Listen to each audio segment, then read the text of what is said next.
I'm Craig Kenneth, a relationship coach and a psychotherapist. Every relationship is different and every breakup is different.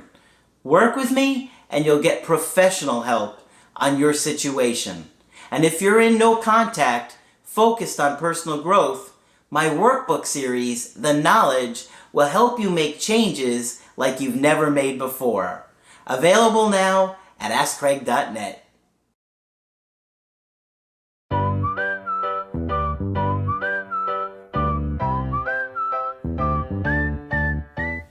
Hi there, I'm Coach Craig Kenneth. And I'm Coach Victoria. Today we're going to be talking about, is my ex playing mind games? Interesting. We're going to get into this today because a lot of times when we're going through a breakup, we could feel like our ex is playing games with us. Now, sometimes they are, but sometimes they're just going through their own issues. Right. And so we could get desperate and wanted a definitive answer from them and get frustrated that they're not giving one. And a lot of times your family can pressure you and say things, oh, your ex is doing this and that, and start making your ex look really bad when maybe your ex is really just genuinely confused and doesn't think the situation can improve, but they also care about you. So we're going to kind of look at that and explore some of the details or the minor details, that to figure out, am I being played here? Because you're probably wondering, if you're watching this video, am I being played? Is my ex playing mind games with me? Yeah. So we're going to talk about this today. Exactly. So with mind games, there can be many ways to perceive this. And one of these ways is mixed messages, like Craig was talking about. So this could be showing interest on one hand and then on the other hand retreating. They might be enthusiastic about meeting up with you and then suddenly cancel without any type of rain check. Yep, that's a big one. Yep. So this situation can be very confusing, especially if that other person is not making that solid decision. And it can leave you kind of in a whirlwind of, what do I do next? Are they just toying with me? Do they really mean what they're saying? Or are they just messing with me or trying to get a reaction out of me? Yeah, and it's so tough to tell when you're emotional yourself and you're really anxious and you're depressed and you're beating yourself up. It's really hard to think clearly, you know. So I could totally see why you would feel like, you know, you might be being played. You know what I mean? Nobody wants to feel like they're being deceived. And when you're getting those mixed messages, it feels like, you know, they're intentionally deceiving you. But it can just be that they're really unsure and ambivalent themselves. And so, you know, they could maybe think, well, getting together would be a good idea, but then they agree to it, and then they think about it, and then they're like, no, I don't think this is going to be a good idea. And then all of a sudden they change their mind and get cold on you again. Whereas they really meant that they thought it would be a good idea when they said it, and over time, whatever happened, they decided, no, I don't think this is good. You know what I mean? So it could just be reflective of their own internal struggle and how uncertain and indecisive they are themselves. Right. So just because your ex is giving you mixed messages doesn't necessarily mean that it's out of malice or an intention to hurt you. So another way that you might be perceiving your ex to be playing mind games is by testing you. So many people who haven't gotten their needs met in childhood or didn't get the love that they deserved when they were little, they might feel the tendency to test you to see if that love is there and if that love is unconditional. Yeah, because they didn't feel cared about as a kid, so now they unconsciously believe that people don't care about them, so they want to test you to see if you care about them. Exactly. And this doesn't just go for a breakup. People do this in the relationship. And I think that a lot of the fake breakups that you hear about, it's really about somebody wants to see if you really care about them. That's a great point. Yeah, and this can be manifested by threatening to break up. This could be manifested by instigating jealousy, to hanging out with people who are problematic in the relationship. So these are all ways that an ex might try to provoke you to get that reassurance and get their needs met. Yeah, and if it's really toxic, you can see like a lot of people bring that triangle in there of a third person, and they go back and forth between the people to make you jealous over that other person, and then they get close to the other person and make you jealous, then they get close to you to make the other person jealous. So it can get really extreme with, you know, people that have like personality disorders and really serious mental health issues. Narcissists will do stuff like this. Yeah, these are all things to look out for and be aware of to protect yourself. And this is not the mature way to go about this. There are clear ways to be open about your needs and wants in a relationship, but of course this is all more difficult if you have an insecure attachment style. Yeah. Healthy people don't tend to play mind games. And so if you know that your partner was really secure and they communicate well and they're trustworthy and they're honest and they're transparent, they're not likely to play these kinds of games. But the more that they are afraid to be close to people, to trust people, you know, that they had a hard time in their childhood with their parents, they're going to be more likely to play manipulative games with you. Right, and it could also depend on the messages that you heard when you were young. Some people have outrageous expectations of relationships that aren't realistic. So they might impose those expectations on you, and you might feel like that's a game, or they're trying to incite a reaction out of you. So just be aware of those things and try to take everything into context of what you know about them, what you know about their life, their history, and what your relationship was like. And consider, did I see them play games with other people? Did you see them play mind games to other people? Because if you know that they do that, then you know that they're more capable of doing it to you. Right? So you want to look at how they treat other people, because that can give you some insight. Exactly. And another thing that you might be interpreting as playing games is if you're currently in no contact and you're not hearing from your ex.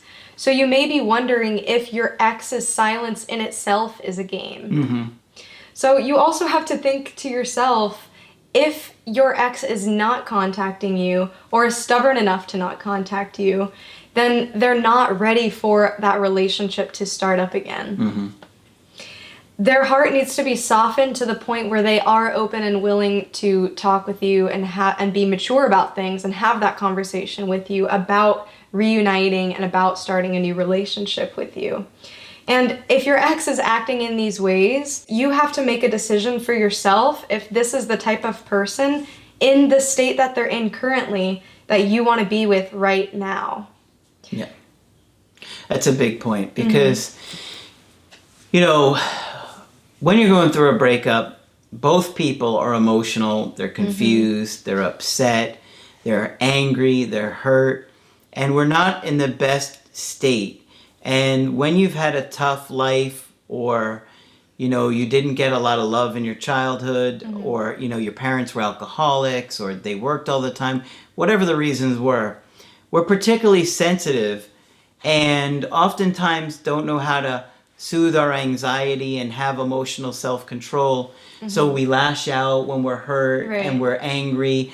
And, you know, chances are you said something that hurt them and they said things to hurt you. And so, you know, it's just not a good place to try and repair things when things are so emotional and upset. And, you know, trying to determine if your ex is playing a game in no contact can be difficult because you know, you're sitting there thinking, it's like, are they still playing with me? It's almost like you're playing hide and go seek and you're hiding and you don't know if somebody's trying to find you. Yeah, exactly.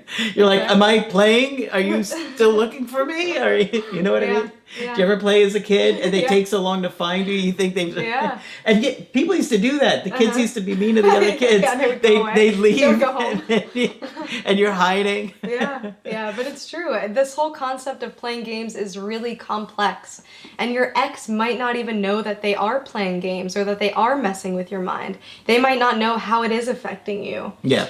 And it doesn't always mean that they're being cynical or intentional by harming you or messing with you or making you feel confused. But it doesn't mean that you have to tolerate it or that it's okay. So you determine your own boundaries and what your breaking point is for when you say enough is enough. Yeah. as much as you may love somebody, you have to love yourself more. Yeah. And that's so hard for so many of us to do. It is not an easy concept to really love yourself more.